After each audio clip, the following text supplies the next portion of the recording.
Hello, everybody. Welcome to another episode 115 of Dead Headspace. Before we start, just want to remind you that our friend at This Is Horror podcast with Michael David Wilson and Bob Pastorella. Michael offers a editing and writing consultation. He is someone that I would go to bat for. I'm gonna speak for Brennan and assume he would go for bat for him too. He knows his stuff. So he has worked with Josh Mallerman and Dave Mooney amongst many other people, other writers. If you want more information on that, go to michaeldavidwilson.co.uk/editing. Welcome to Dead Headspace. This is part of Silver Shamrock's Horrorcast, a podcast network that includes Killing Time with Silver Shamrock and Unburying the Dead, where we exhume classic horror paperbacks for the new generation. I'm your host, Patrick R. McDonough. Joined always, actually not always, but joined once again, reunited with my buddy after the last 3 episodes, Brennan LaFaro. Say hi, Brennan. I missed you, bud. Hello, everybody, and thanks for holding down the fort and not screwing... Actually, I was going to say not screwing things up too badly, but I haven't listened to those episodes yet, so I'll hold judgment. I'll tell you what. So just for those that might be new to the show listening, or Heather, or whoever else, but the last 3 episodes were Keith Lansdale. He is like his father. He can talk forever, and it's always funny and interesting. Followed by John Langan, author of The Fisherman. That guy can talk twice as much as me, and he's 3 times as smart as me, so that was fun. And Catriona Ward, author of The Last House on Neela Street. Surprisingly, I didn't do any spoilers. That's a book that's very hard to not spoil, so you be the judge of that, Brennan. Today we are talking with the lovely author of Walking Through Needles, Heather Levy. Welcome back, Heather. Hi, guys. How y'all doing? Really great. And you know what? I'm kind of glad that things happen, not the reasons behind the why, but how things happen the way they did, where you come on first with Sean and surprise him, and then now, like a few weeks later, you're talking to us. This is pretty fun. Brennan, what do you got to say? I feel like you got something. I'm happy to have you back as well. We had an absolute blast with you on that episode, and we both talked in that time leading up, saying we couldn't wait for this one. So Heather, typically we start by asking our guests what got you into horror, but that's not necessarily what you're known for. No. So I'm going to start with something a little more basic. I want to know what got you into writing. Okay. Well, I've just like a lot of people, I've been writing since I was a kid. It wasn't until I was in high school, I was in this, I don't know what they would call it now, but it was like kind of like a gifted and talented type thing where they would pull people from class and you would go to this like little room with computers and just chill on beanbags and talk about life. And that was supposed to be enriching. And I had a teacher who headed up that program, and she had read some of my essays. She taught English in high school, and she's like, you should really do something with this, with writing. And it was the first time that I ever thought about, wow, maybe I could actually earn a living doing this. and it wasn't until I struggled as a young person trying to get my work out there. I came from writing short fiction and poetry. So those are 2 things that, it can be an easier market to get into, but it wasn't something that I could really see myself making money with. As you guys probably know, like short stories don't sell very much. I mean, you might be lucky if you get $50 off of a story. So, I was like, forget this. This is like, this shit is going to work for me. I need to make some money. So I went to college, did that, got my degrees. It wasn't until way later in life that I really started to pursue actual writing. But as far as like who really inspired me to write, it was actually one of my favorite writers, Pamela Sargent. I don't know if you're familiar with her at all. She is actually a sci-fi writer. She wrote The Shore of Women, which is this kind of epic female power, futuristic dystopia type book, which is not anything like what I write at all. But she had these amazing characters, well-drawn characters, and I wanted to write like that. I wanted to write where someone would really care about a character, where they felt so real that you would cry if something happened, something horrible happened to them. So that was always in the back of my mind whenever I was writing. But yeah, I never thought that I was actually going to make a living doing writing. It was always something that I did in the background of other things. So this was the first time in my life where I'm kind of putting it more in the forefront. And it only took me till almost age 42. Yeah, you're good there. Hey. I'm so interested in that high school program with the bean bags and the gifted program. My high school either didn't have that or I was never invited. Toss up there. But you mentioned that one of your big influences was a science fiction writer, and even though with your book coming out through Paulus and some of the people who are blurbing it, and of course the content itself, you're getting a little bit lumped in with the crime genre. Yeah. I had read that you said you never really sought to, firmly establish yourself in one genre, that you just, wanted to tell damn good stories. So I guess, what led to the origin of Walking Through Needles, saying this is going to be the first one? Yeah. Okay. So Walking Through Needles was not my first book. It was actually my third completed book. And I can't even tell you how many countless other half, two-third finished books that I had prior to that. But whenever I finished Walking Through Needles during my MFA program, or I began it and ended it within like maybe the first 2 semesters of the program. It was a 2-year program. And I knew it was going to be a difficult book, mainly because my my writing mentor at the time, Lou Burney, who was a crime fiction writer, he wrote Long and Far Away Gone and November Road, which was option for film, and he kept saying, "This is really good. It's just going to be really hard because of the content of it, the themes." But it was the first book where I really I just knew this was the one that I wanted to come out of the gate with, because it was the closest to me. A lot of the themes, a lot of the issues that I had growing up with feeling different as a masochist. Like, that was something that I wanted to really put forth with the book. And yeah, I could not. It was just one of those things. I could not give up that book. And I did query the first 2 books. I actually heavily queried my first book, which was a big mistake. And I got a lot of bites. I got like, a good 30-40% bite for full requests on it. And I knew something was missing from it. And I can go back and read that first book and think, yeah, there's some, I could probably rework this and do something with it. But once you've kind of had something and it dies, or it doesn't go anywhere, it's hard to go back to those projects once they're in bed. You're like, you're just there now, and I'm moving forward. The second book, though, I probably will go back and try to rework something, because I really I think it's a story worthwhile going back to. But no, Walking Through Needles was the one I was like, yeah, I'm gonna fight for this one. And I had queried even after after my program ended. It wasn't until Pitch Wars. It was just that random post that I saw from Kelly Garrett showing, hey, Pitch Wars is due tomorrow. And I looked at the requirements. I'm like, I can throw something together really fast for that. So I wrote a prologue for Walking Through Needles, because obviously, having read it, it did not have a prologue. I actually hate prologues, mostly like for myself. I mean, they work for a lot of stories, but for myself, I just don't, I just avoid them.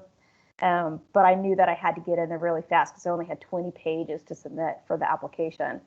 And Wayne Fargo and Haley Sutton, they were my Pitch Wars mentors, and they they said, yeah, that's the one that got you in the door. That prologue got you in the door, but we knew we were going to cut it like right from the beginning. So like, great. Well, then it was the right move because that's what got Walking Through Needles out into the world. So I want to put a pin in Walking Through Needles. That's a very interesting story, though. I never knew all that about it. But I want to go back to the sci-fi author that influenced you, because I got one too. Mm-hmm. It's by Paulo Bacigalupi. He wrote this book called The Windup Girl, where it's just, and I'm not one that's like into steampunk and all that, but this is, how do they word it? It's a biopunk science fiction. It's based in time. Yeah. What does that mean? So the definition of biopunk is just, it's a subgenre, and I'm reading this, it's not from my memory. It's a subgenre of science fiction that focuses on biotechnology. So, okay. Yeah, but it talks a lot more about that stuff. But it's based in Asia, and it's just real interesting. It deals with a hitman. Windup Girl is just like a type of animatronic human. There's wind-up butterflies and stuff that are mentioned. It's just a different world in the future, and what caught my attention was the cover. It's these men in red robes pulling an elephant. Behind is a zeppelin with on the horizons this really neat city, just a bunch of tall buildings, and the elephant's being pulled through this bazaar, this market. It could be a flea market, I'm not sure, but as soon as I read it, I'm like, I want to write something like this. Like, not this subject matter, but it's so different from anything I've ever read. I just want someone to give my thing a chance, and after the first chapter, be like, all right, game on, let's see where it goes. Well, I'll tell you. Okay, so for Shore of Women in particular, that was actually not the first book that I had read of Pamela Sargent, and she's like one of the founding mothers of sci-fi for women. I learned later on, because I am, like I said, I'm not like super heavy into sci-fi. There are very specific books that I really love, like The Man Who Folded Himself by David Gerard. That is a classic time travel type book where the character ultimately like ends up confronting himself, even in as a different gender. And it kind of, presented itself as like, what would you do if you could, hook up with yourself? Like, who wouldn't? But and I was a teen when I was reading these, so like a lot of my sexual exploration kind of came from these weird, just like out there sci-fi books. But Shore of Women, I mean, okay, so the cover of the book, which I almost want to grab the book to show you, but because I have like 3 copies somehow. I don't know. My husband like got a bunch of her books signed for me like one Christmas several years ago. I actually was trying to I was trying to buy the rights for her book called Alien Upstairs, which really isn't really about aliens, but like you just have to read it. It's a very short book, and I thought this would be an amazing movie, and I still do to this day. But at the time, it was like thousands of dollars, and I was really young, and I'm like, yeah, I'm poor, I can't do this. But she's an amazing, she's like super nice woman. But yeah, the cover of Shore of Women, it's like just a world, just this futuristic world with these enclaves, right? And all these women as goddesses, because the premise of the book is years from now, men have destroyed the planet, like the environment, or almost destroyed it with nuclear bombs, warfare. And so the women, like everybody's underground for a while. And then the women kind of band together and decide, like, we can't let the men have control again. This is yes, it's a very feminist driven book, but it also it gives so there's this so they build all these cities, and obviously they need some seed from the men to keep things going. You can't just have society without having the men participate in some way. So they have created these little enclaves that the men go to worship, and they like put on these little, basically, it's virtual reality. Like she has so many, and this book was written a long time ago. Okay, so like a lot of the technology that she describes in this book is like normal today, and it blew my mind. Even as a kid, I was like, this is like a lot of this stuff is real now, like lasers. but yeah, so they collect the semen from the men. They basically just show them erotic images, and they collect. But the women in their society, the women are pretty much they have relationships with themselves. Like they're like a lesbian society pretty much.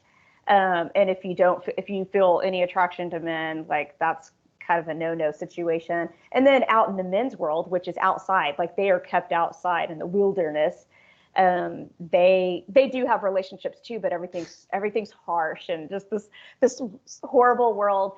And so this one character, one of the main characters, she actually she didn't even do something. Her mother did something horrible, and she got kicked out of the society. So she was pushed out as a teenager. So it's really like a coming of age story.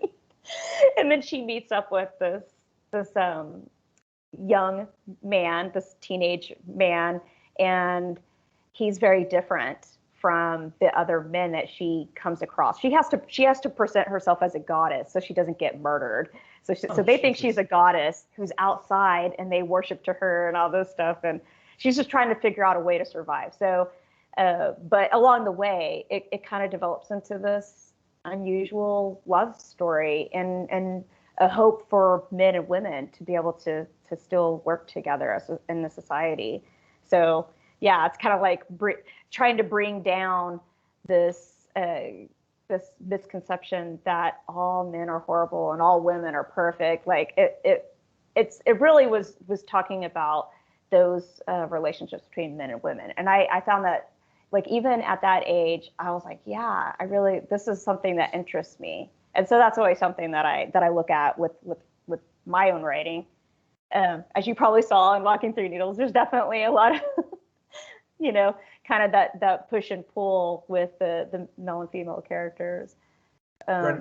But yeah, that book, there are so many scenes in that book that I'm like, oh my God, this is like borderline porn probably to some people, but it really wasn't. It really wasn't. Like, to me back then, I was like, this is really erotic. And it's like it was an erotic moment within the book, but that's like the book itself is not like erotic.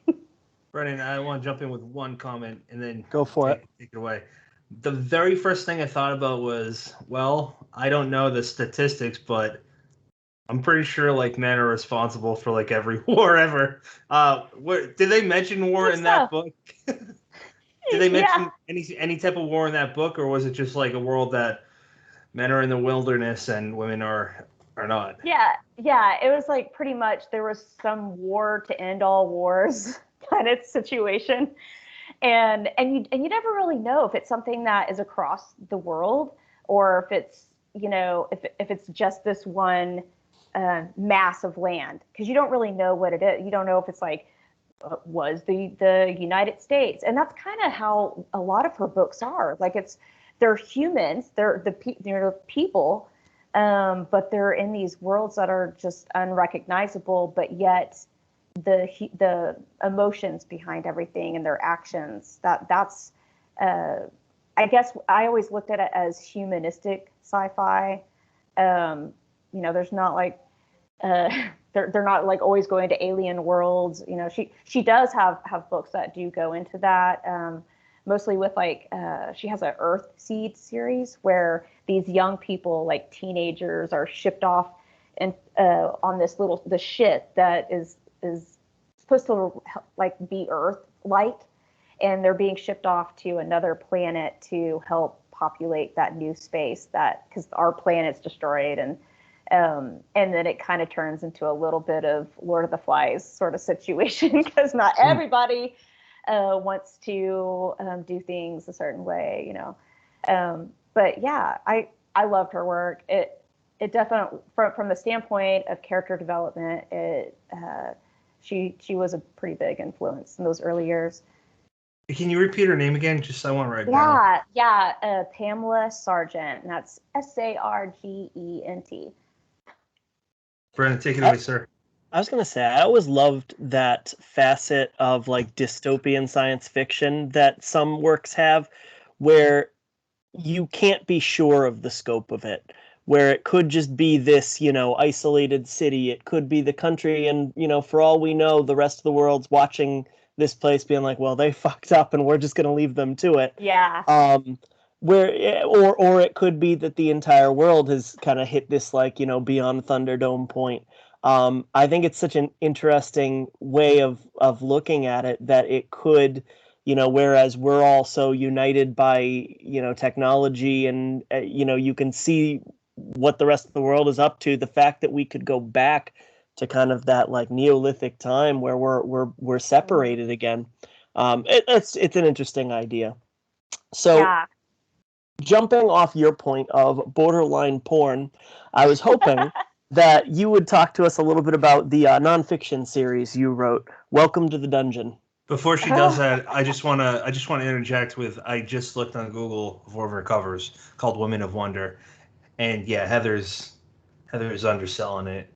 These are fucking amazing. They're just so cool. It's sci-fi, but it's like there's definite aspects of some kind of horror. God damn, this is terrifying to look at. Sorry, I'll take it away, Heather. Okay. So several years ago, I met up with a local writer, publisher, Charles Martin, with Literati Press. He's now kind of leaned away from, or not leaned, yeah, I guess leaned away from doing books so much as going into comics. Like, he's kind of focused more on the comic end of things, but there are a lot of books under his umbrella, especially for one of my friends. I have to do a shout out to Mur Winery, which I know I've probably mentioned him before to you guys. I'm not sure if I've mentioned him, but I haven't heard that name from you before. He's in the horror world, and he needs to be known more than he is right now. What's his name? Mur Winery. Okay, I keep wanting to say winery, and I'll just tell you, I just saw him he just came down with his wife. They live in Sapulpa, and I love them. I've been friends with them for years. And he actually read like some very early copies of Walking Through Needles, and he read the second book that I had written, which he still wants me to go back and do. But I didn't realize that I was saying his name wrong like forever. I still to this day call him Winery, but it's Winery. How do you spell that? Winery. I had to actually put my finger up to spell it, y'all. Do you do that? Does anybody do that? Okay. Sometimes. I'm trying to find them online. I'm 5 years old. I have to. It does seem like it would be winery in your defense. Okay. Thank you. Winery. Winery. Yeah. And first name Mer, so Mer, and he came out with his first novella. Like, he's had some short fiction collections that are amazing. You should definitely look up the story, The Projectionist. Oh, you have told me about him. Mm-hmm, yeah. And then his first novella was Trade Your Coffin for a Gun, which, like, if that isn't made into some kind of just, it's got to be made into a film, something. Like, it's just so good. So highly suggest. But yeah, how did I get onto him? Oh yeah, because we're talking about wine. So he is actually Winery is actually he was an author under Literati Press, and then he's done some things with Muslin Press, which I've done as well. You might be familiar with Muslin Press. They have some really great horror and some weird, like some bizarro kind of horror too. Brennan, are you familiar with them? I feel like I've heard it before, but I couldn't nail down a title that came out through them. Okay, well, I'm in one of those titles. So, so nail it down for us. Yeah.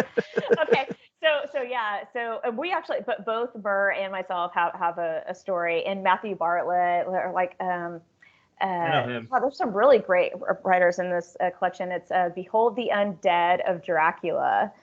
And it's like it was supposed to be a Hammer film anthology, like a Hammer film kind of appreciation sort of anthology. And somehow Murr got me. He's like, you really need to submit for this. You need to like do something for this. They like need like a different, different kind of voice. And I'm like, man, I haven't written horror in a while. Like I have written horror in the past, just like some short fiction, but it's not something that I consider myself to be amazing at by any means. But I was damn proud of the story that I did write, which is the You Should Smile More, the Blood Coven of Arcana.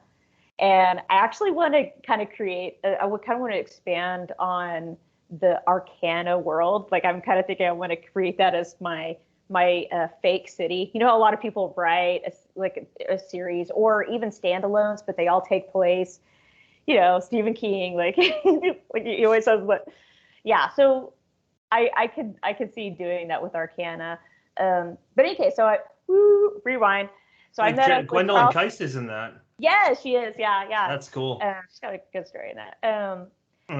But so I met Charles Martin, and he's like, hey, we were just chatting, and he's like, would you be interested in putting some articles together? And it'd been a while since I had written. I had a journalism background, so I was like, okay, I was used to writing boring stuff, so I was kind of wanting to get into more creative nonfiction, and so that kind of spurred a little bit of more going into the creative nonfiction side of things, and so okay. This is the story of how that particular article, which was, I think to this day still the biggest, had the biggest traffic on it. The welcome to the dungeon article. So a few friends of ours, or a couple of friends of ours, this was several years ago, they were telling us about this place that they had gone to. And they were describing it like it was a circus, but involving like, people exploring their sadism and masochism. And our friends at the time did not know that, for one, that I was a masochist, and that it was at that point in my relationship with my husband, it was still new with him. Because it took me a couple of years to really open up with him about that. So we were kind of, exploring that side of our relationship. And so we were both looking at each other like, hell yes, we are going to this secret place, because it was a secret place. And so we had to kind of get vetted first by the place. I don't know if you've ever heard of FetLife. It's like Nope. Facebook, but for kinky people. I understand. So a fetish. Now. Yeah, I'm not out there. I haven't been active out there in a long time, but I did, because it's just like too much social media stuff, and then you start getting you get the dick pics constantly. Let's make a reference on that side. Yeah, let's make a reference to your guest host about the dick pic things. This is not an invitation to anyone listening to the show now or ever to send her a dick pic. Don't do that with any woman. No, don't do that with anyone in general. Yes. That's true. Don't do that with anyone. Okay, it's not as cute as you think it is. I will pass it around and make fun of it, and it will happen. So yeah. So we got vetted. We had to sign paperwork to go to this place, and yeah, like we walked in, and it was like, holy shit, because it was the first time that I had been in a dungeon space. Like, a lot of people who are into kink, a lot of people who do consider themselves to be sadists, masochists, anywhere in between, don't necessarily go to a dungeon, or even have a local dungeon. But we actually have a few here in Oklahoma. So, that was like the first one that I had gone to. Wow. And it did feel like walking into one of those late night HBO specials. Like, you've got someone over here in a cage. You've got another person over here being blood cupped, which blood cupping, if you're not familiar with, it's like gosh, like if you've ever seen the people who have the little glass jars on their backs, it's an ancient Asian, like, I don't know, like, I'm not really sure what the heck it's for. So I guess it's supposed to draw out the impurities in your body. And they just put a little heat, like they put a little swab, like a cotton swab that's on fire into the glass so that it sucks all the air out. So boop, you just pop it in the skin and then it pulls the skin through the glass.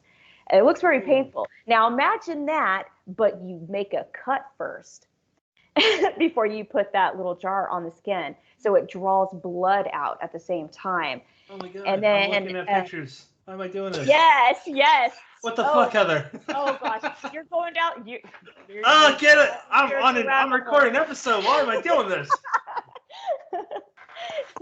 And then your wife looks up all that surgery. I was just thinking that. That'd be the worst time for Tara to come in. Like, I'm recording an episode with Brendan and this lady. So yeah, like that first time, we ended up going upstairs. We went with these friends who told us about this place. So we were there together. They are not they're just like kinky people, but they are not into S&M at all. I'm not even really sure that they're either one of them is really so much into pain as much as they are into the experience. Okay, they're like, okay, now I've had that experience, and they moved on. So whenever they moved on, we were still going to that dungeon, and we ended up going there for quite a while. But yeah, that first time we went upstairs, and there was like this closet that had a glory hole. For one, and then there was this room that, it was just like mattresses back to back to back with sheets. And yes, people did have sex up there, and yes, you could watch them. And I won't go into what I may or may not have done up there. I will say this: my husband and I are probably one of the few monogamous people who are in this lifestyle. Or at least from the people that I've met. So yeah, that's kind of a different thing, because you do have a lot of people come up to you and they want to play and they're like, hey, are you into this? And the funniest thing, at the time, our son was going to a daycare, and so he wasn't school age yet, and we were at the dungeon and we kept seeing this couple looking at us from across the way, and they just kept staring us down, and they looked vaguely familiar, but I could not place them at all. And they finally came up to us and they said, hey, I think our kids go to the same daycare. and so we just started chatting, and this was like right at the beginning of the play space party. And this one woman gets up on a St. Andrew's cross. If you're familiar with the St. Andrew's cross, it just looks like a giant X. And so she was tied up to that St. Andrew's cross naked, and her partner began whipping her, like straight up whipping her with a whip, which you have to be really careful with that, because that's a very dangerous implement to use if you don't know what you're doing. And the couple that were talking with us, they just looked over and looked terrified, and they were like, what the hell is this? And they kept looking around and seeing more and more people getting beat or tied up or whatever, and they're like, is this what this is about? Like, they just looked so confused. And then we just looked at them like, what do you think this is about? Where do you think you are right now? They thought they went on the wrong night. Apparently, that same play space, they also would have a swingers night. So it was like a swingers club on their off night. So they thought they were going to a swingers party, and yeah, well, they quickly realized like that was not for them, and they were trying to get us to swing with them. We're like, yeah, we're not really into that. But hey, we'll see you on Monday, and we drop our kids off. So yeah, it was. But so I wrote about that, and that was my coming out to everyone, to my family. to certainly all like my friends, and then I realized I was coming out to all the parents of our kids and friends, And so, yeah, I had a lot of messages from people, like some people who were just thoroughly confused. My mom, he was still alive at the time, she just did not get it at all. She's like, I don't understand. So wait, so Kyle's my husband's name. They're like, so Kyle's beating you and you like that? Like, no, that is not it. But yeah, she just could not quite get that. But yeah, my mom was about as traditional as you could get when it came to sex, but not about talking about sex, which is what surprised me. My mom was always really open about talking about sex, and that's why I have always been open with talking about sex. And so yeah, that was the thing that surprised me. I'm like, Mom, really? Like, you're sitting there having conversations with me, and honestly, she had, in some ways had been maybe like had shown me some things that were inappropriate for my age, like the first porn that I watched was with my mom. I know. That's a title. That's a great title. I'm not kidding, for a story. I actually really want to write a piece about that one day, because you should. It was one of those things where like I can go back and say that was not appropriate. Like that was definitely not appropriate. How old were you? I was like, oh God, I want to say I was maybe close to 12. So I was pretty young. And my younger sister and I had broken into my brother's. He had a filing cabinet in his room. He was still living at home at the time, and he was my brother's he's 11 years older than me. So, we broke into his filing cabinet and found all this porn. Well, we found a bunch of videos, and then we found all the magazines, like Hustler. So I'm sitting there looking through all his magazines. I'm like, what? And then my mom, she caught us, and she's like, what are you girls doing? And she took one of the videos. She's like, well, let's see what's on this. And we just sat there and we watched it with her. That's and funny. It was like some weird ass, like late 70s, maybe early 80s porn involving like an orgy with like this woman dressed as like a blue alien kind of thing. And yeah, so yeah, it was, that probably explains a lot about me, really. But, you know what? I didn't think I'd say this ever on air, but fuck it. My stash was found by my siblings too when I was a teenager. That was a weird conversation to have with them. Okay, so what happened? Like, it was pictures. It's printed from the family computer, because the cell phones weren't what they are today. At one point, yeah, there's. I'm gonna.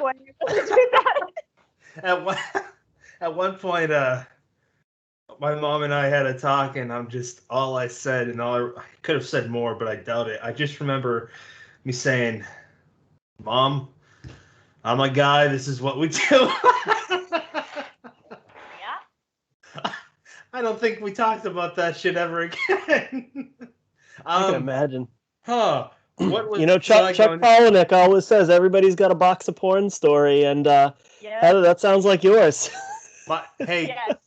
Mine was in a Wheaties box. So why they were looking in because I collect or used to collect. I'm a big fan of the Boston Celtics in the 80s era, and Larry Bird is like my favorite athlete ever. So it was like, Brandon's probably gonna laugh. It's like a Larry Bird Wheaties box that was emptied out. It's a collectible thing. I didn't think anyone would look. They're like, they were really wanting to try some of that cereal. My brother was a little kid at the time, probably 8-ish. Oh no! They also you ruined him. I mean, I guess I'm at fault. But Brandon, why don't you take over? Do you have any questions about the dungeon? Because there's a lot that I have, but I want to hear what your thoughts are. I'm kind of curious. The subtitle of that article was BDSM in the Bible Belt. Yeah. So you touched a little bit about, the reception to you putting yourself out there. And I'm wondering, do you feel like it was extreme because of where you live? I have to say, I can't, living in Massachusetts, the progressive Northeast, I have no idea how an article like that would be received. I'm a school teacher, so I can, if it was from me, I can make some guesses. But Yeah. back to the original question, what was the reception like? Okay, so there are a lot of kinky fuckers in the state. Okay. That's the gist that I learned from it. Honestly, besides like some people just having, they were just confused at first about what that meant. And I think a lot of people were more confused about my husband because he's so chill and laid back. Like if you ever meet my husband, he's just like the nicest guy. He's so helpful with other people. Like he's like the first person to go help someone if they need it. And they just could not picture him with with a flogger hitting me or spanking me or choking, definitely not choking me, right? So those were all things that people had to wrap their mind around. For some reason, they didn't have much problem thinking about me doing that. So, but with him, yes, they were definitely confused about that. And the other thing, both my husband and myself, we had a lot of people asking us just about the lifestyle, like wanting to know more about it because they wanted to try out some of those aspects within their lives. Like, they had been married for 15 years or whatever. And they're like, yeah, I just really want to do something to spice things up, which I understand. Like people do that all the time. That's like, when in doubt, spank it out. Right. And, like it'll do something for you, right? You just got to do something different. For me, it's a different thing than from my husband, who is not a natural sadist. Like for me, it's like that is a pretty big aspect of my life that I had to kind of keep under wraps and do a lot of things myself, just because of past relationships that I had that I either didn't feel comfortable talking about that with, because I just, in my gut, I knew they weren't going to be receptive. And then there were some people who just fully were not receptive at all, which is why I wanted to show a little bit of that with Sam's character in Walking Through Needles. Like, she kind of mentions like some bad experiences that she had with it, because it can be very dangerous too if you're not with somebody that you trust. So those were all like, those are things that I discussed with a lot of people, just about it being consensual. First and foremost, has to be consensual.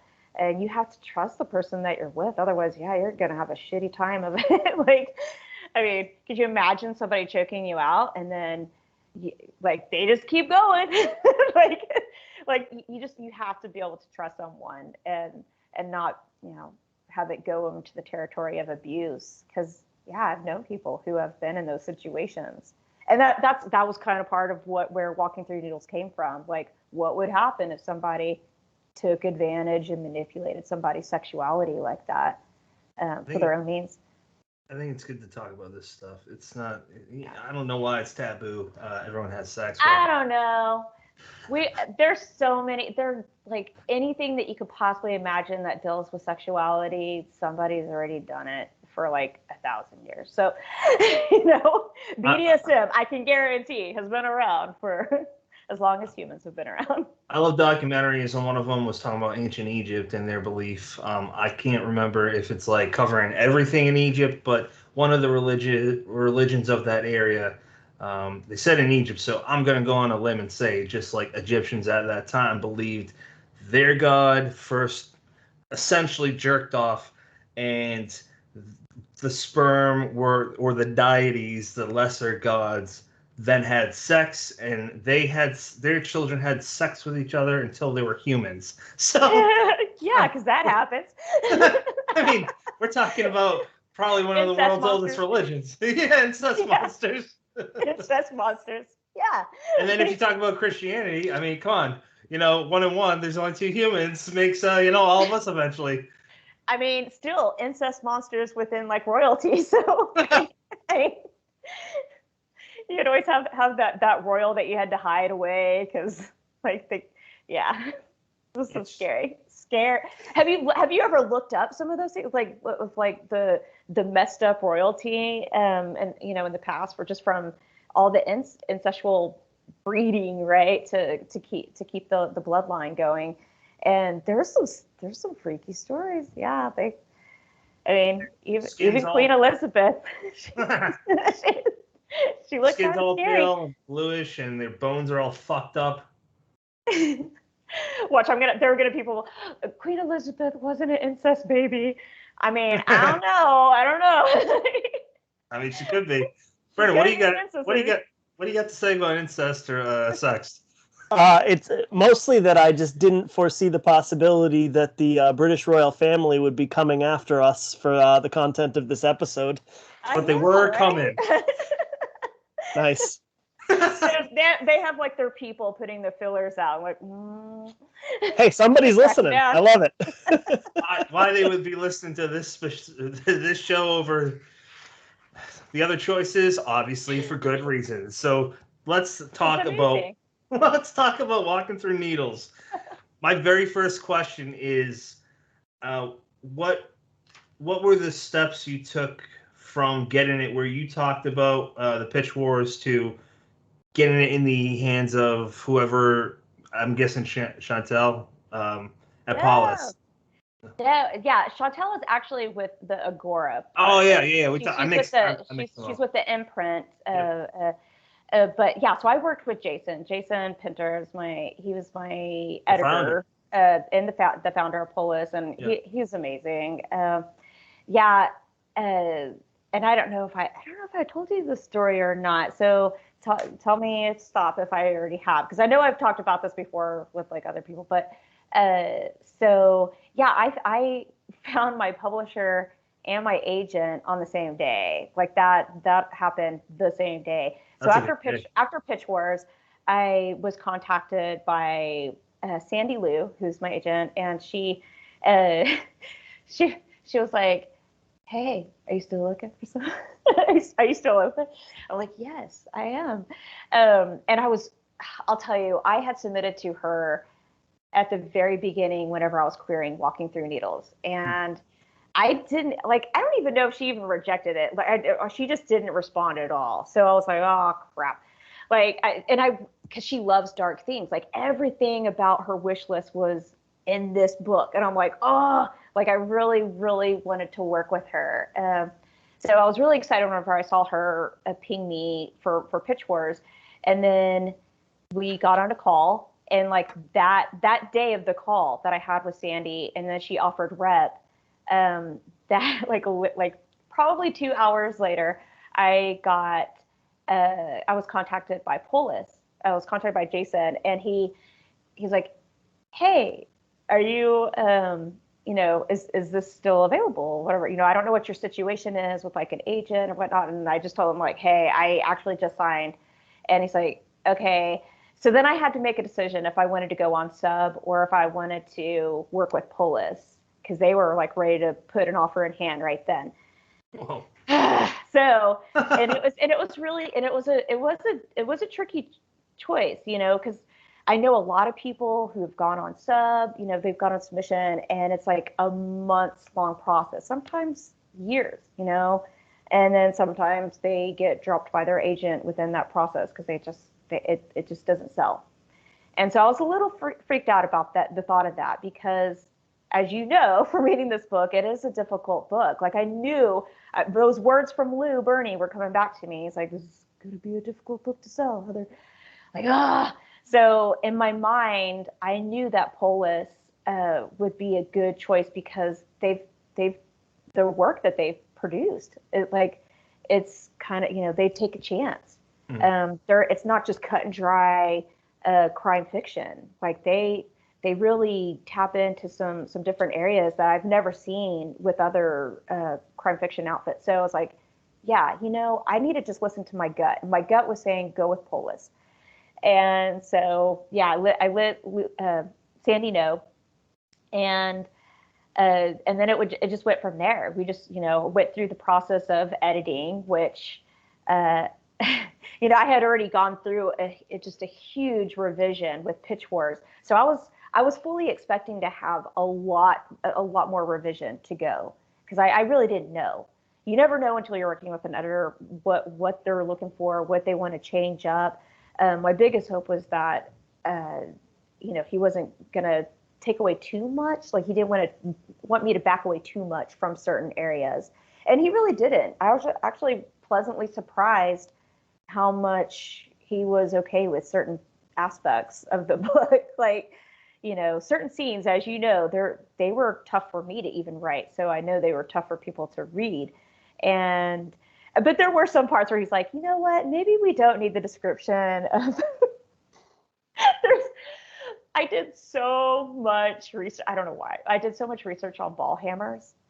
And I'll just say there's a part in the book that involves Sam that was involving a ball hammer.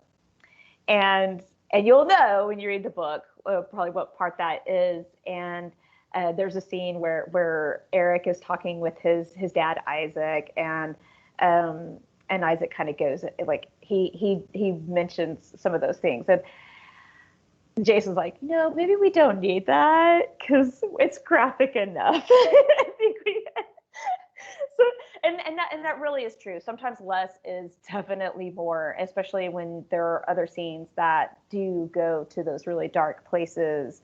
And yeah, a reader needs to have a little bit of a break. And I probably could have done with even more like breaks. It's not one of those books where you read like a crime book and it can be really dark, but then you have those moments of humor.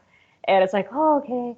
Like you get to breathe a little bit. There really wasn't a whole lot of that in my book, No. And every time I tried to put something in there that would kind of create that space, it just didn't feel right. It just seemed like I was just injecting it for no reason, like forcing it in there. So I just decided this is just how it's going to be. It's just going to be a dark ass book, but hopefully with some hope in there too. So. But yeah, Jason was so great to work with, and I have no idea what's going to happen with the next book, if it will be with Polis or not. I'm not sure yet if it's going to be something that's up their alley. So yeah, it's a very different book than Walking Through Needles. It kind of walks the fine line of erotica at times. Yes. Yeah, I like how you said that. Yes. Yeah. I actually had a writer friend of mine was like, have you ever thought about just going full force with that? And I'm trying to think of there was a book that I read. Oh my gosh. Now I'm trying to remember. I am so horrible about remembering names of books.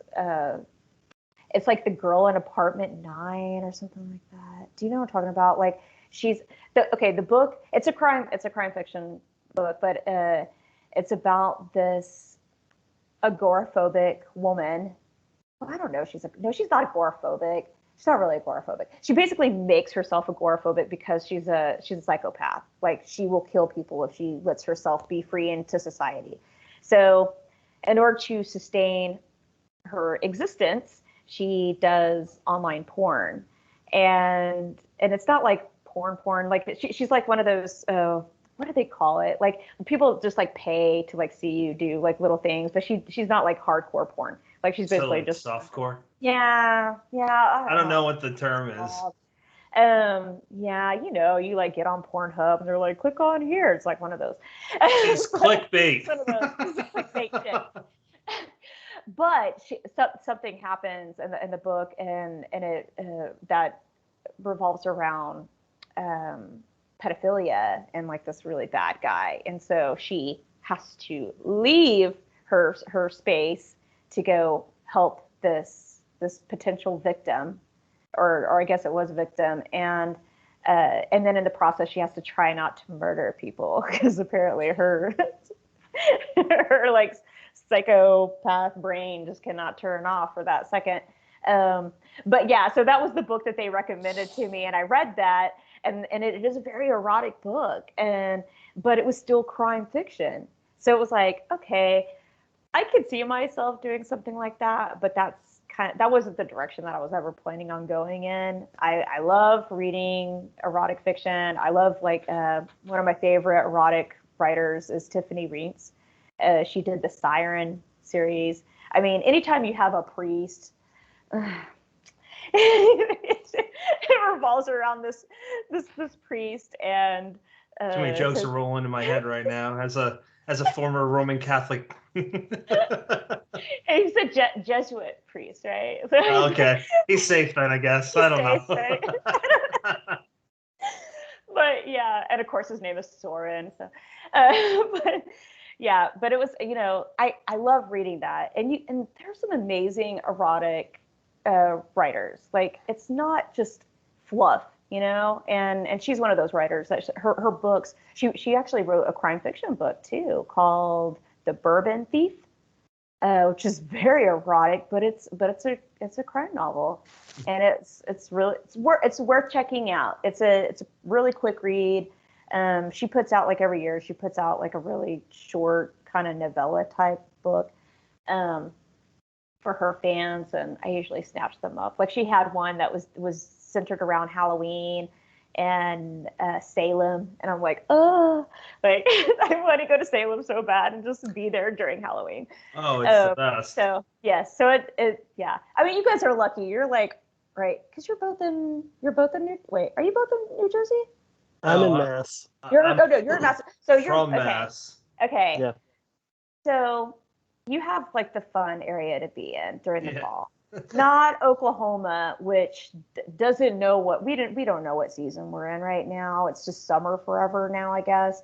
It's like summer and then ice storms. Like those are our seasons now. We used to have fall. We used to have spring. There we go. That was nice. It was. Speaking of Salem and Dix, when I was there, I had my camcorder. So years ago, I was just recording because it was October. It was October. And I just see this group of people around these two dudes, and this one guy is paying the other guy to be kicked in the nuts for beer money, and he kicked him so hard on the fourth and last nut shot, his feet left the ground. I miss fall though. I just want to go someplace where I can see actual leaves changing and not just one day they're there and the next day they're on the ground and I have to like rake them up. So I'm excited for fall. It's going to be not muggy and 90 degrees at some point. I just know it. But yeah, like I want to be on the East Coast, and it just seems like there's so much history there, and it just seems like a place to go to read a great horror fiction book, or just, I don't know, like go meet a witch, just like a person who's living at like breathing as a witch down there, because I feel like that is definitely happening there. Yes. You could read this book, which is called Slattery Falls, based in New England. It's a New England ghost story. I'm glad I don't even have to plug my own shit. That's great. Yes, I actually do have it on my October read list, because I love to. Oh, yeah, that's pretty awesome. Yeah. Good job, Patrick. Yay! Let's pretend it was me. So, have you ever been to the East Coast before? No, I haven't. It's one place that I would love to visit. Like, I'm really dying to visit up there. Not during, you guys don't get like hurricanes, right, up there? Right? We do. I don't know. You do? Damn it. We had a hurricane last weekend. We got another one on the way. Yeah. Okay. Like, what was that whole thing? Yeah. So you did you guys get like the flooding, that weird, crazy ass flooding? We definitely got some of it, not nearly as bad as, we don't get them like Houston and like Louisiana get them, obviously, but usually they get downgraded to tropical storms by the time they get here. They're bad in New Jersey, man. That was like one of the that was one of the terrifying things, but also one of those we really missed that that bullet. We dodged that bullet because we were supposed to be, my husband and I were supposed to be at BoucherCon. BoucherCon, being like the big crime fiction convention for writers and readers, and that was that weekend that Hurricane Ida hit, and damn, like like all my friends who live in New Orleans, they're without power, just everything was shut down, just craziness. And yeah, so it was a good thing BoucherCon got canceled because yeah, I definitely probably would have been there were it not for the Delta, variant being really heavy there. We were going to go right up until, I don't know, like not even a month beforehand, I think is whenever I decided, okay, we just can't, it's not safe to go out there. Yeah, I think it was like only a day or two after you announced it that they said that they were canceling. Yeah, I had a feeling that they would. There were just so many people who were canceling back and forth. And it got to the point where like a lot of my friends had already canceled and like, oh, shit, like that's what you go to conventions to see your friends, to hang out, have a drink, shoot the shit, right? Talk about what you're working on. And it's just, it's like, oh man, my friend's not gonna be there. I don't want to go. So yeah, that was pretty, that factored into it as well. And just like me, I have like an autoimmune disease, so that was also weighed heavily on me. Like, do I really want to go out there? Because I've been vaccinated, but like they say that vaccinations of people with autoimmune diseases just like not as great as with people who are healthier. So you get like 60% versus right, 90 something or something like that.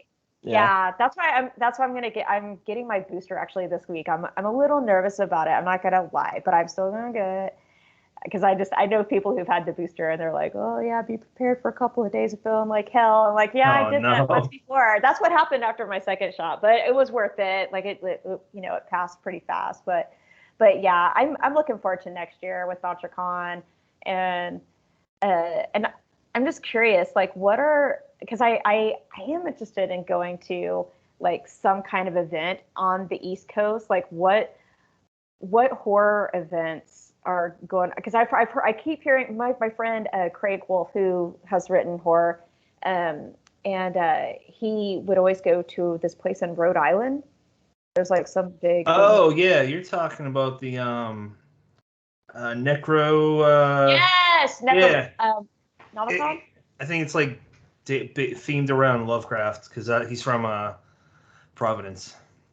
Okay, so maybe I'm not going to be going to that one. my suggestion, and I've literally only been there this year, first convention ever, is Scares of Care. It's in Virginia, Williamsburg, Virginia. It's Sean Cosby said he was gonna go, but then he got sick. Yeah. And because I asked him, I'm like, dude, if you go, can I get my book signed? And he goes, yeah, sure. Then he got sick, so he got sick. So you saw? No, he really got sick. I feel bad now. Senna though. What was Senna there? Yep. Is she going? Yeah, she's been great. Like she's we've been like since we're under she's under Agora. I know you guys talk a lot about each other. We've had a lot of conversations. She's a great person to kind of chat with, and she's got a lot. I have no idea how she gets anything done. She's like amazing. Like, she certainly has a lot under her. A doctorate program, a full-time job, 2 kids with special needs. I'm like, holy crap! I feel like I am definitely needing to do more in my life. So pretty sure we asked her that, but I don't know how she does it all either. It's pretty impressive. Of course, look at you guys, kids with a podcast. Like what? I only got one. I'm so tired. I need something to not drive my wife crazy. Isn't that like that's like isn't that kind of like the motto? Like every day it's just I'm just so tired, but I'm just gonna keep going to the next day. Hopefully I've had days where I do less, where I take breaks and I'm still tired, so I might as well accomplish something. Okay. You guys are doing more than I feel like I'm doing right now, so hey, look, I'm not getting much writing done recently. I'm okay with that, but I'd like to get a book published before I'm before I get out of my 30s. I'm only 32 right now. Oh my gosh. Oh gosh. He's a baby. 10 years older than you.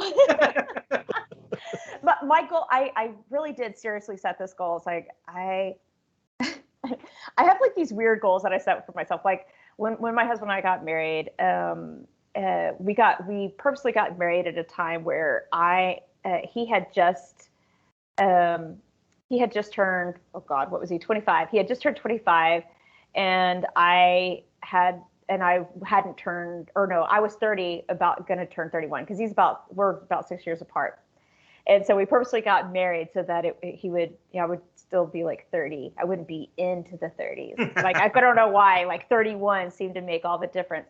And then afterwards I said, okay, I'm okay with having another kid. That's fine. But I'm not going to be pregnant past 32. And I really didn't think that we were going to get pregnant. And then, like, right after we got married, like, we barely tried anything. And it was like, boop, I'm pregnant. Like, damn it. No, but I was really happy. Sorry, my son just, like, went to bed. like, it was the best thing ever. Because he's an amazing kid. And yeah. So, but I was one of those people. I grew up, I, like, never thought I was going to have kids. I didn't think I was going to get married. And here I am, like, a divorce, like, and got married second time with 2 kids. But I always told myself I'm going to have a book out by the time I'm 40. And that did not happen. But I was 40 whenever I got the book deal. So maybe that kind of counted. I don't know, right? Absolutely counts. Okay. You signed on the line at 40. Okay. I signed on the line at 40. Yeah. So I feel good. Yeah. I feel pretty good about that. Oh, no, wait. Was I? Shit. No, I was 41, y'all. I'm sorry. I was 41. What was 2020? Okay. There's like, the pandemic has messed up my ability to track time. What is time? Like, yeah. Yes, like, I don't even know. I agree. Okay. So yeah, maybe I was 41. Yeah, I was 41, right? Just lie to people. Who knows? I was 40. In my heart of hearts, I was 40. Okay, so. But yeah. Brandon, go ahead, buddy. Where do we go from there? I don't know. I had nothing. I think we're like in delirious mode. I think we're like I'm tired. You guys are tired. It's Labor Day. I felt like I was laboring all day. Okay, isn't the point of Labor Day not to do stuff? I don't even know. I agree with that. How about we jump into our wrap down questions or wrap up questions? Okay. What are you currently reading right now, Heather? Oh God. Okay, so I just finished. Let me pull up my phone. I just finished reading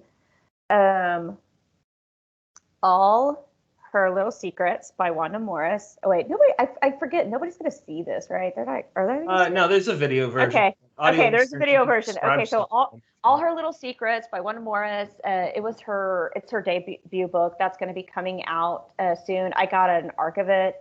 I was really excited to read it. We were supposed to be on a panel together at VoucherCon. It was going to be my first panel, I believe her first panel, maybe 2.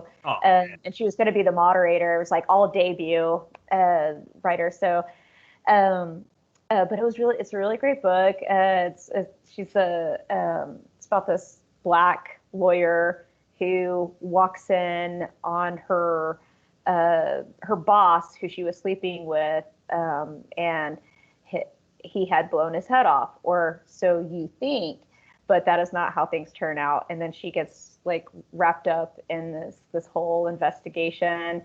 Meanwhile, she's trying to hide her own secrets from her past, and so it kind of goes back and forth between the late 70s, early 80s to the present as a a Black woman in this office of all these white Southern dudes who are.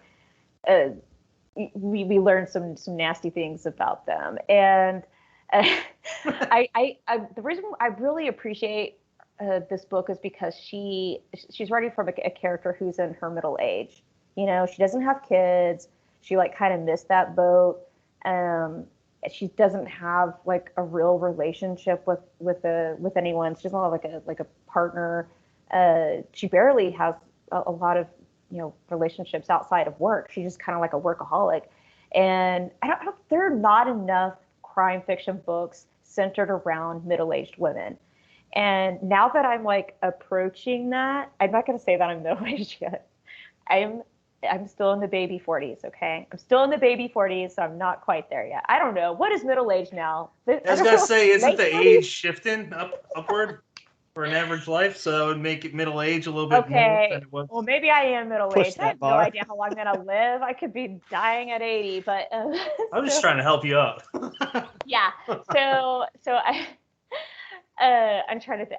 I've read so many different books lately. A while back I read Laura McHugh's What's Done in Darkness. That was a great kind of Appalachian area, whatever, like, or no, I'm not Appalachian, like Ozark. That she writes like in the Ozarks, like it's real gritty, kind of rural. I love that show so much. Yeah, and I actually went back and read because I kept having people tell me you really need to read her work because your work kind of reminds me of hers. And so I was horrible at when people tell me that, like, I just don't like, I'm like, whatever, I'll read it when I want. But I did, I was like really curious. And then I read the description of her book that had just recently come out. And it's like, okay, I'm in, I'll read this. And then it just immediately drew me in, like, just beautiful, beautiful language. She's a very lyrical writer. And I like to say that I have some lyrical writing in mind. So that's kind of a little bit of my style. So I can see where people were making some of the comparisons. And then I went back and read her debut from several years ago, The Weight of Blood. And I was like, shit, yeah, that actually, I felt like that book, I could see, I feel like that book was probably more, had some ties with how I write than even What's Done in Darkness. But yeah, highly recommend her. There's so many great books that have come out. The Other Black Girl, that was a great one. That one, I think the description was Get Out meets The Devil Wears Prada. And that's a pretty damn good description. And you get to a point in that book, you think you know where it's going. And then there's that, oh shit moment. And you're like, oh, like I mean, I know it's like kind of positioned as a thriller, maybe. I'm not really sure how they positioned it, but I see it kind of listed in the thriller world. Like I was featured, the LA Times feature with me was with Zakiya Harris. And it was nice. For The Other Black Girl. And I'm like, oh shit. Have you read that? Have you read that one? The Other Black Girl? Are you asking me? No, yeah, I'm asking you. Sorry, I really interrupted, but I had to know that right now. Oh, yeah. Oh. It's definitely has horror elements to it. I'll say this. Yeah, it has horror elements. I think it looks really good. I could see it on the screen today. Like, just like Sean's, any of his books, like, yeah, they're so cinematic, and her book was very much cinematic. And I mean, there's so many amazing debuts that came out this year. I'm like, holy shit. Like, I am really scared to go up against I don't even know how I can even possibly go up against those titles for next year when all the awards are starting to come out. Like, I will be 100% happy for all you people listening out there if I do get nominated for like an Anthony for like best first novel. That would be great. I would love that. I fully don't expect to win though. because there's just so many great debuts this year, and I'm like, shit. That's very modest. I did see, not to rub it in or whatever, or come off the wrong way, but I did see Dawn Winslow mention her book, The Other Black Girl, and that's how I first heard about it. It looks really good. That and T.J. Newman's Fallen, I believe it's called. I have not read that. I've heard mixed reviews on it from my fellow crime fiction writers, but it's, because it takes place on a plane, right? Okay, so this is kind of weird. Maybe I have a difficult time reading books that are in enclosed spaces, and like the setting is an enclosed space. I'm very claustrophobic, like extremely claustrophobic, and just those kinds of books. I almost felt that way a little bit with Survive the Night, which just came out. Riley Sager, I think is how I say his name. And he's a new writer for me. There are so many writers that I feel like I still haven't explored yet. They're on my to be read list. But I did read Survive the Night, and I enjoyed it a lot, but it did make me a little claustrophobic, and with a lot of the scenes taking place in the car. But he did a great job with kind of making it feel more expansive than that. So I guess that's why I was able to get through those parts until they would have like a rest stop. I'm like, oh, thank God, they're in the diner. I mean, it totally makes sense, though. Claustrophobia thing. I mean, especially if it's well written. That's a lot of books, man.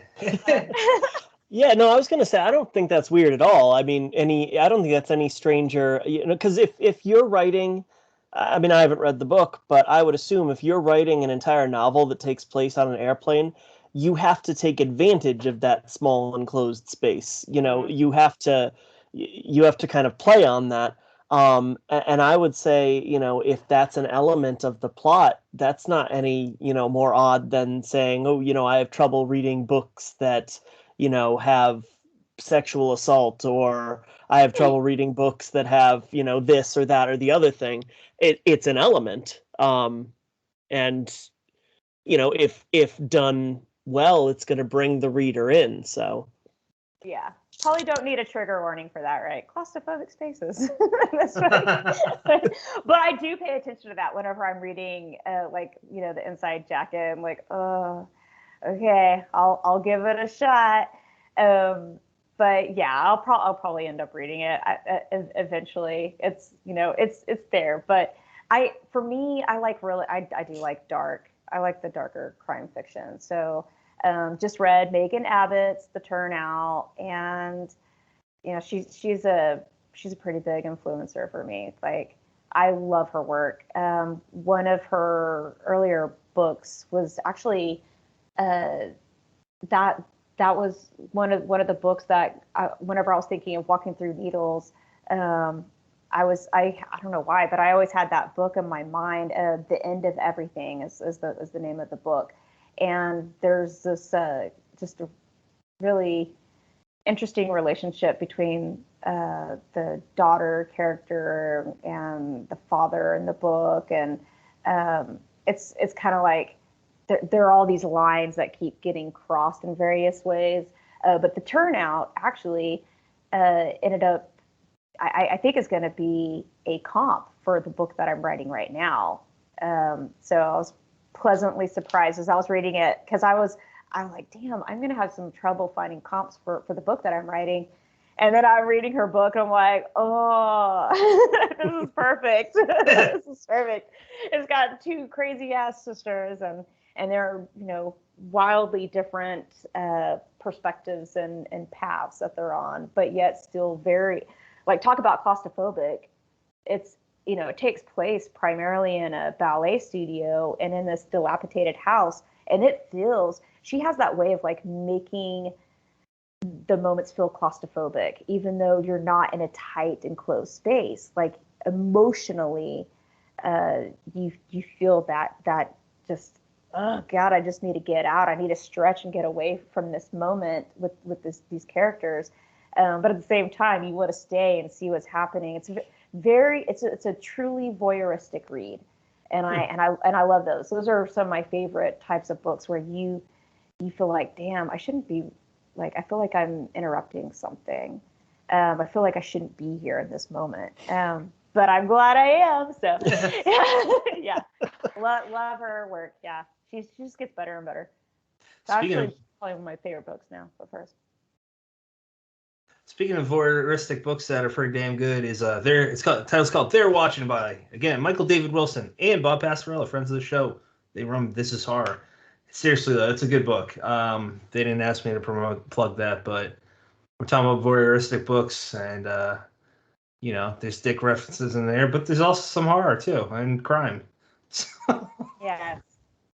Yeah. So it covers a lot of things that we talked about tonight. You make it sound like there's like an 80-20 dick references to horror ratio. Well, if Michael's listening to this, that's exactly what I meant. No, I'm kidding. Brendan, what are you reading?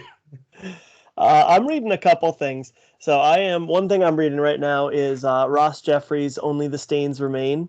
So this one is, I think every single blurb that he got on it says it's very Jack Ketchum-y, and I can see that. He does, the premise is, these two little boys, their mother passes away and their dad kind of loses himself in alcoholism, and the uncles come in to kind of help run the house, and they are just bad dudes, in every imaginable sense.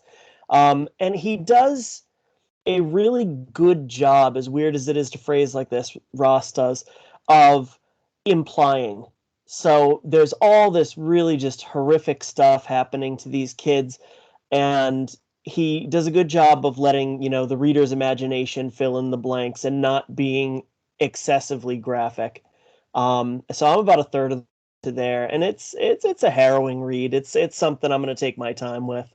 And the other thing, because we just ran an ad for this one, I am starting The Strange Thing We Become and Other Dark Tales by Eric LaRocca.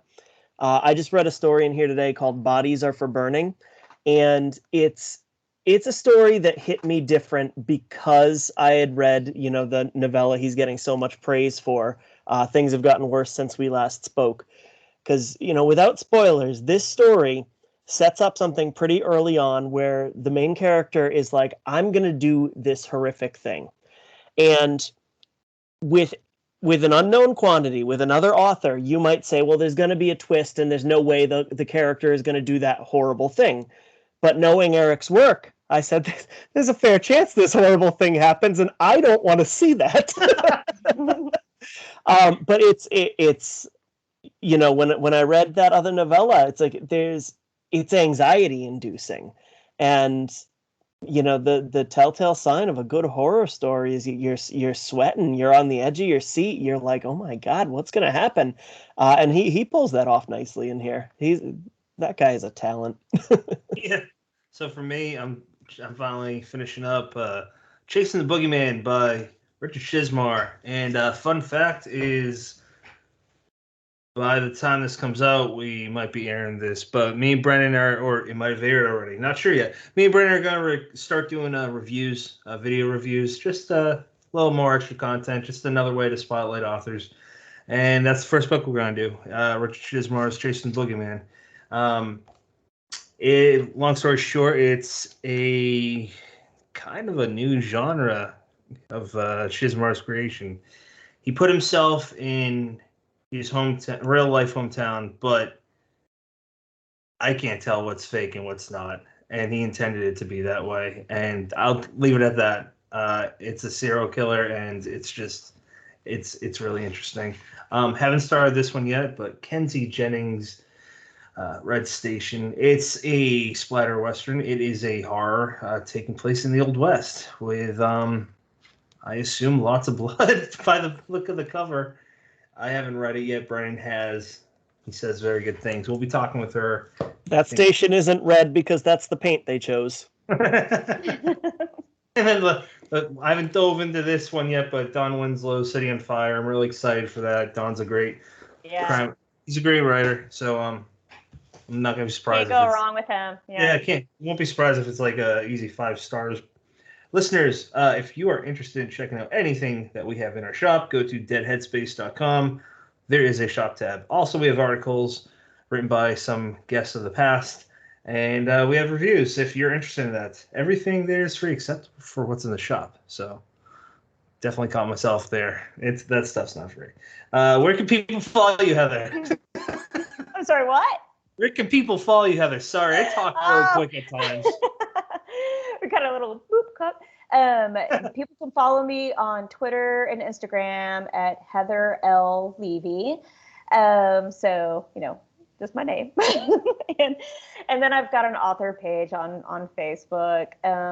I'm one of those people, like, I have not made an author website, and I really need to, and I'm sure my agent would love for me to do that. I just me and technology do not always get along well, but I'm trying my best. I even have a TikTok somewhere, but I don't even do anything. I just get tagged in a bunch of stuff from my daughter. So it's a trend. It's gonna pass.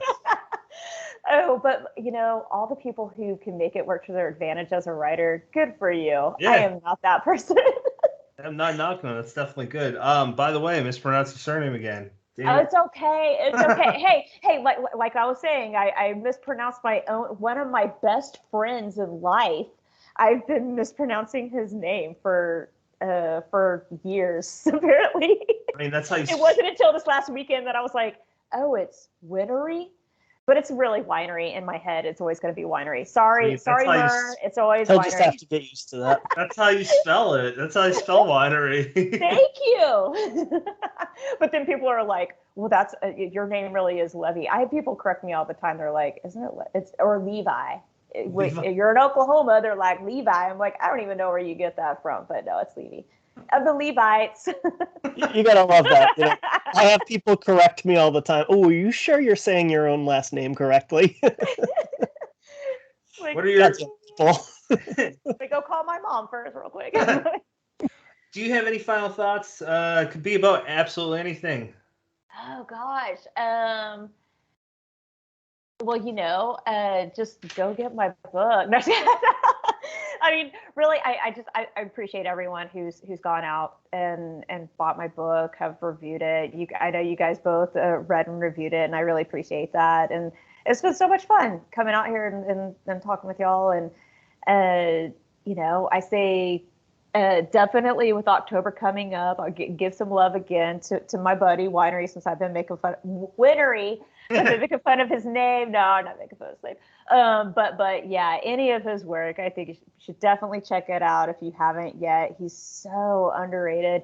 And speaking of splatter westerns, Trade Your Copper for a Gun is definitely Old West. These three siblings, two are twins. One is mute because his tongue got cut out. And one is a witch. She is a badass witch.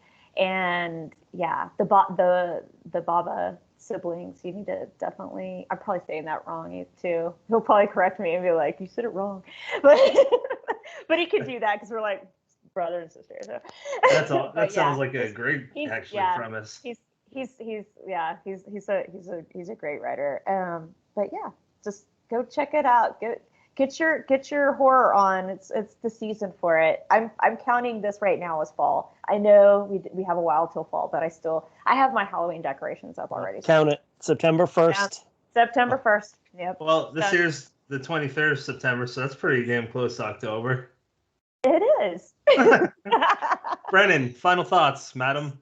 I'm just realizing we spent half the half the you episode. didn't even realize I called him madam. I didn't even mean to say that. I just skipped over it. I don't care. I really didn't mean to call you that. Sorry, my mind's mush at the moment. I'm thinking we spent half the episode just fudging numbers, but I want to thank Heather for spending her whatever night of the week this is. It's Monday. It's Labor Day. Yep. Thank you for spending Monday with us. People who are listening to this, make sure you check the video out on YouTube so you can see how Heather accessorizes her lipstick and her hair. I couldn't do it. Me either. For a multitude of reasons. less reasons than Patrick anyway. And because she's too modest to straight out, say it, check out Walking Through Needles. It is a fabulous debut. You'll love it, or you'll hate it, or you'll be middle of the road on it. But no, it's I think last time you were on here, we said this is a fearless book, and it is absolutely worth your time. I think Sean said that. Yeah, Sean. Yes. If you don't believe any of us, believe Sean Cosby. He's a New York Times bestseller. That's Sean Andre Cosby. Yeah. I asked him what the A stood for, and he just gave us an answer that I did not expect, and it was just funny. But if you want to listen to what that answer was, you got to go back to listen to Sean's first episode. My final thoughts. Thank you, Heather, for your time. We love talking to you. we'll obviously be extending an invite again in the future. And read Walking Through Needles. It's for a debut especially. She's modest. It's a damn good book. And it could fight on its own with those other books that we mentioned. Listeners, next episode is episode 116 with Eric LaRocca. That airs next Monday. So, Heather, we appreciate your time. Brennan, appreciate you as always. Listeners, you have many choices in podcasts. Thank you for listening to us. Good night.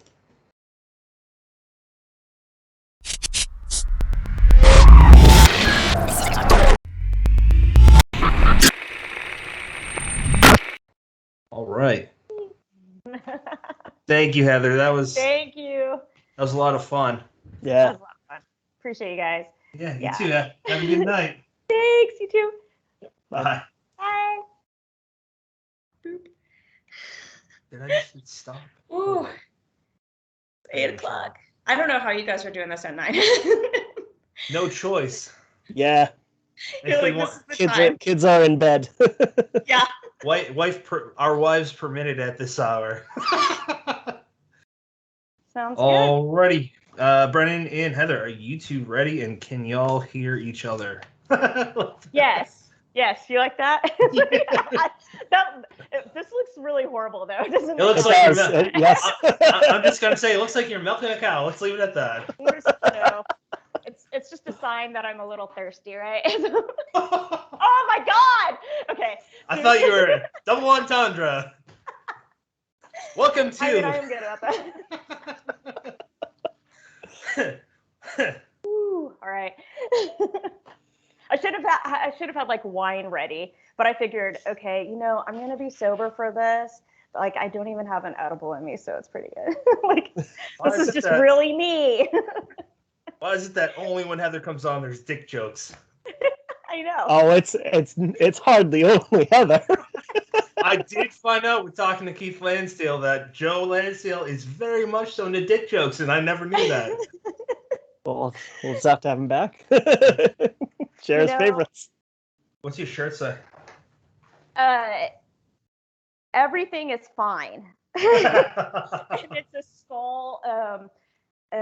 Well, it's a snake wrapped around the skull. So very appropriate. It's from one of our local artists here, Bombs Away Art, which they have a website and everything. Like 99% of the time, a T-shirt that I'm wearing is from him. He actually is a neighbor of mine too. Nice. Like our kids went to school, but he's got like, I have tons of artwork in here in the office from him. He does like really intricate ink drawings and yeah. Did you say Bombs Way? Bombs Away Art. Bombs Away. Okay, Bombs Away Art. Yeah, actually, let me see if I have any. Fuck it. I'm like, let me see if I have any of his stuff. Let's see. I don't know if you can. That's cool. Yeah. But yeah, he has all kinds of things. He's got like print work and T-shirts and all that stuff. And we just had a big arts festival, which is where his gallery is located. So it was a different experience having an arts festival during a pandemic. But yeah. Is that bombsawayart.com? Yes, I believe so. I actually included some of his postcards because he has some postcards like "Hello from Oklahoma," and I had that included with some of my swag with like various giveaways over the summer. So it was kind of we kind of were working together on that.